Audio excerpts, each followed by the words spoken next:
วังเวียงเจ้าวันนี้เฮามาอยู่หน้าสถานีวังเวียงเฮาจะนั่งรถไฟความเร็วสูงจากลาวจีนรถไฟขบวนนี้จากวังเวียงไปหลวงพระบางเจ้าใช้เวลาชั่วโมงไปน้อยเดียวใครสนใจอยากแอลทัวร์ก็น้องล่า I love travel tour ยินดีต้อนรับเจ้า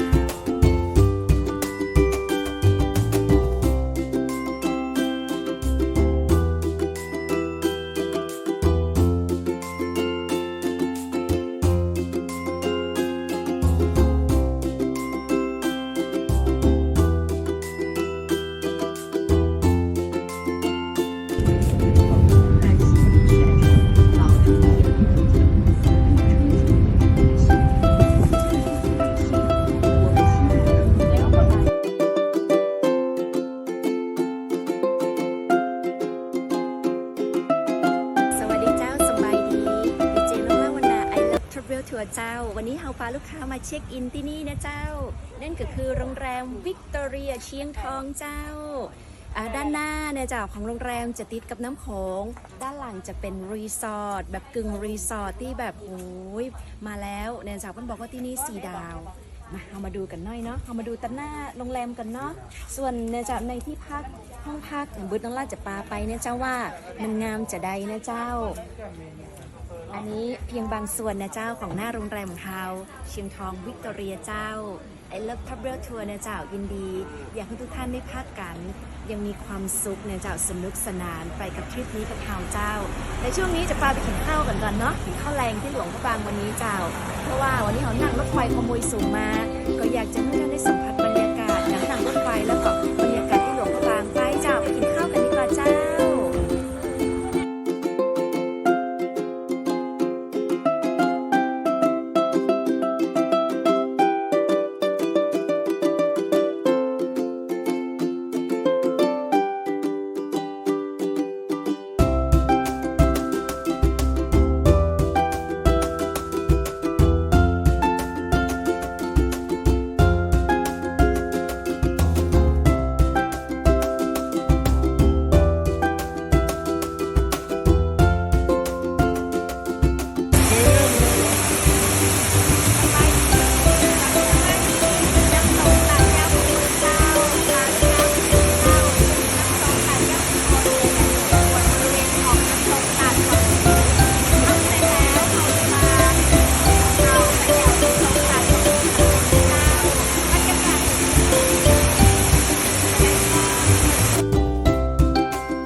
จะล่องเรือจากจุดท่าเรือ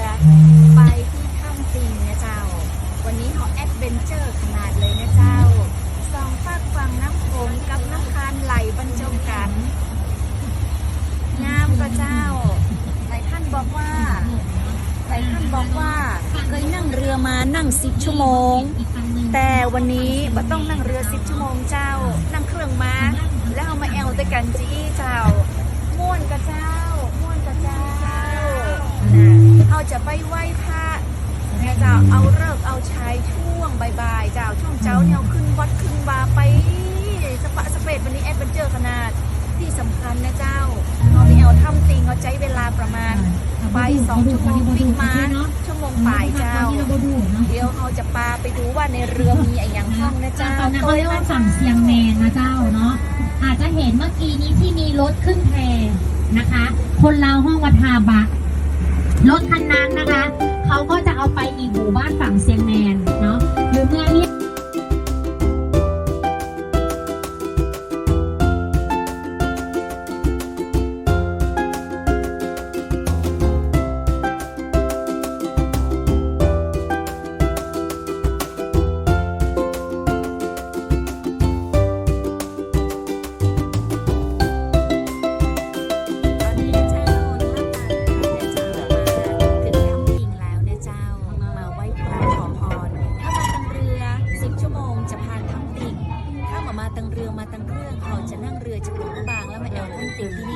2 ชั่วโมงเจ้า